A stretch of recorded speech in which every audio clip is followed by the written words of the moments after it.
മനുഷ്യപുത്രനോട് തുല്യനായവനെ കണ്ടു എന്ന് പറയുന്നുണ്ട്. ഗോൾഡൻ സാഷ് പറയുന്നുണ്ട്, അല്ലേ? ഗോൾഡൻ സാഷ് പറയുന്നുണ്ട്. ഇങ്ങനെ കുറേ കാര്യങ്ങൾ.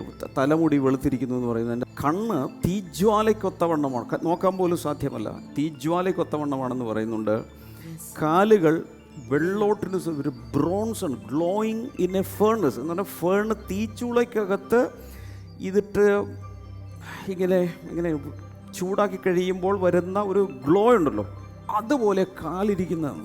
ഓക്കെ, ശബ്ദം എന്ന് പറയുന്നത് നമ്മൾ പറയുന്ന പോലെ സോഫ്റ്റ് ഒന്നുമല്ല, റഷിങ് വാട്ടേഴ്സ്, അല്ലേ? പെരുവെള്ളത്തിൻ്റെ ഇരച്ചിൽ പോലെയുള്ള ശബ്ദം. കയ്യിൽ 7 നക്ഷത്രങ്ങളാണ്. ഈ 7 നക്ഷത്രങ്ങൾ ആരൊക്കെയാണ്?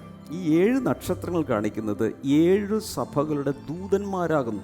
ചില പരിഭാഷകൾ ഏഞ്ചൽസ് എന്നാണ്, പക്ഷെ വാസ്തവത്തിൽ ഇത് മെസ്സഞ്ചേഴ്സ് എന്നാണ് പറയേണ്ടത്. മെസ്സഞ്ചേഴ്സ്, ഏഞ്ചലോസ്, മെസ്സഞ്ചേഴ്സ് എന്ന് പറഞ്ഞാൽ ഇവിടെ ഉദ്ദേശിക്കുന്നത് ആരാണ്?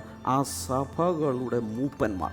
സഭയിലെ, നമ്മുടെ ഭാഷയിൽ പറഞ്ഞ പാസ്റ്റേഴ്സ്, സഭയിലെ ബിഷപ്സ്, അവർക്കാണ് ഈ കത്ത്. ഏഞ്ചൽസിന് കത്ത് എഴുതേണ്ട ആവശ്യമുണ്ടോ?